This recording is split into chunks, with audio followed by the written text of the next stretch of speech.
Hi, welcome back. This is episode number 3 in this mini video series where we are developing hand-loaded ammunition for a brand new rifle. So if you recall from the last episode, based on the data from Hornady and Hodgdon, we decided to start our load development process at 40 grains, and the predicted velocity by GRT was 2,529 feet per second. So I went to the shooting range and I actually measured the muzzle velocity for this load, and these are the measured velocity values for the 5 shots.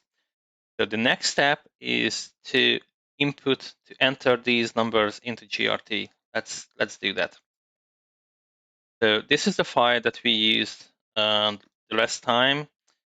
The only exception is that I renamed the file so it better reflects the actual other charge, but the content of the file has not been modified. So if we want to enter velocity data into GRT, first we need to click on this plus sign here and then go to Add Measurement Results. Click on Charge.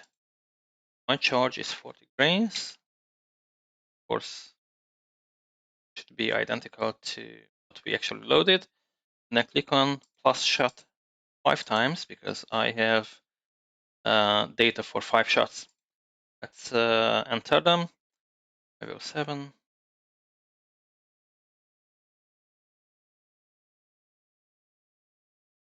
80.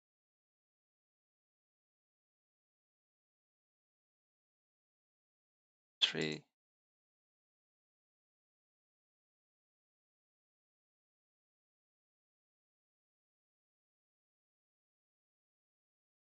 Shot 2474.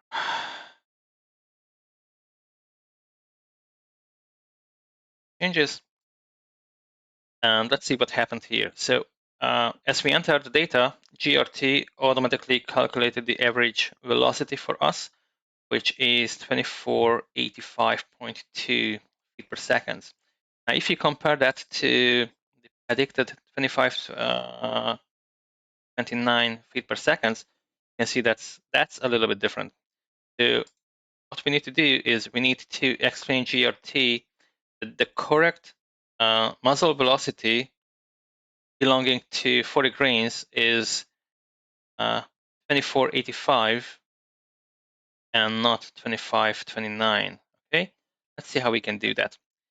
If you go to small barrel time, OBT, you'll see that the GRT picks up your muzzle velocity based on the data that we've just entered. So it already uses the correct values and not the predicted values. Pay attention to the distance between the chronograph and the muzzle. If you change this number, GRT dynamically recalculates your muzzle velocity. So if there was no distance, this is your velocity. If the chrono was like 50 yards away, then this is your distance or velocity, sorry. In my case, chronograph was 3 yards from my muzzle. So this is my muzzle, the dynamically calculated muzzle velocity. Next, I click on Compute OBT, and then you can see 40 grains, and this is my correct velocity. And if you compare this to the main screen on GRT, you can see that the charges are identical, but the velocity values are different. What else is different? K and BA, isentropic exponent, combustion coefficient, two values that are different.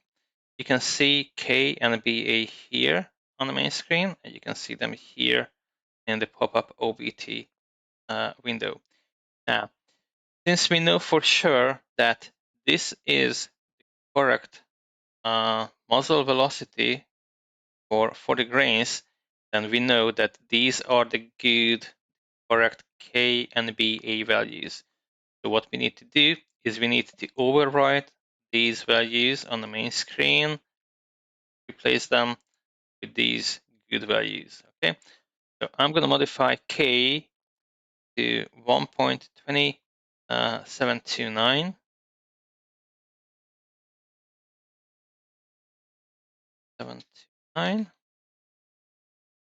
And I need to modify BA, going to be 0.54887.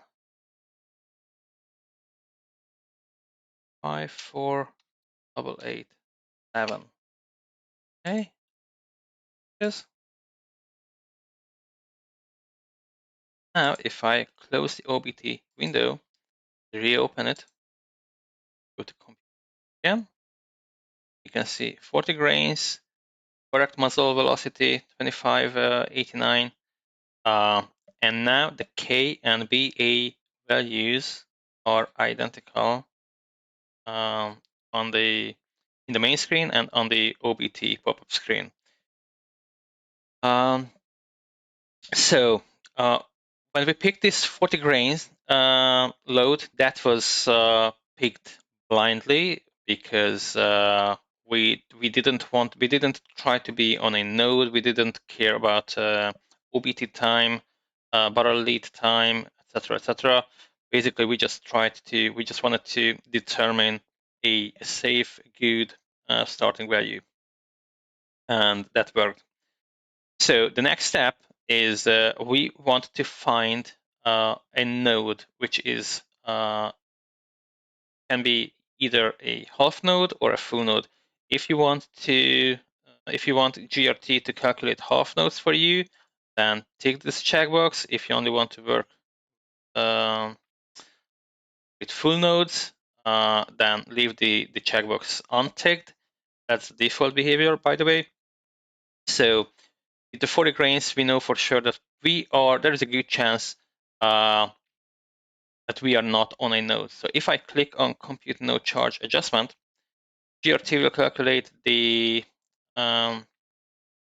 nearest node for us, which is 40.88 grains, and the predicted velocity is 2,540 feet per second, rounded, and that would be node 6. Okay, the muzzle velocity is still, well, not much, and this is what the curve looks like for that load, and that's still in this gray part, which is Pmax minus 25%. So this is still, well, you can say this is not a hot load. So if you want to move forward, you need to pick another node. By the way, just to shed some light on why we are doing that and what actually we are doing. So we have the measured data for 40 grains. And traditionally, before people used software like GRT for load development, best practice was to do the ladder load and go by small increases like 0.2, 0.3, sometimes maybe 0.5 grains. And let's just assume, just for the sake of this example, let's assume that your ideal load is 42 grains. That's 2 grains away from our current load. So if you want to increase and do the ladder load, you want to do all the steps in between by 0.2 increments. That would be 10 steps, getting from 40 to 42. And if you go to the shooting range and shoot just 5 rounds from each, then you would waste 50 cartridges, components. And what we are trying to do here is we want to avoid that. So we want to get from A to B directly or in much less steps rather than doing all those other steps. So the next node would be node 5, of course, I want to increase the powder. I want, more velocity. So I want to go up. So from node 6, I will go to node 5. I pick node 5 and then click on compute node charge adjustment again. I let GRT to do the calculation. It did. So the very first thing that you may notice is this this warning, this yellow triangle here with the exclamation mark, and also this one warning text here. If you click on that, GRT will tell you that the warning is because your working pressure is close to the maximum permissible gas pressure. So you're working close to the limit. But that's, by the way, that's a warning. You can't ignore that. So you need to take it into consideration. But by the way, this is not an error. This is just a warning. Okay. So let's have a look at the curve. So if you check that, that's still under Pmax. It's in the Pmax minus 15% range. It's in the red range. And 42.63 grains would give us 2,640 feet per second velocity.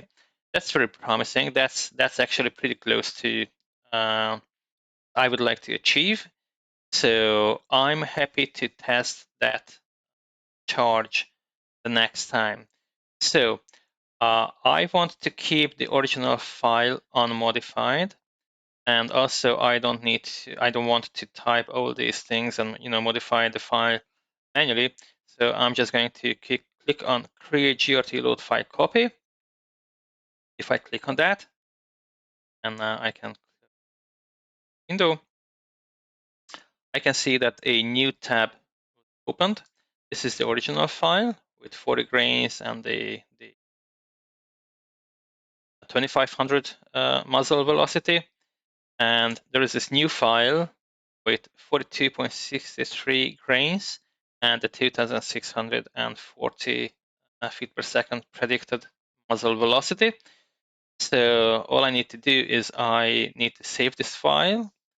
I'm going to modify the file name to better reflect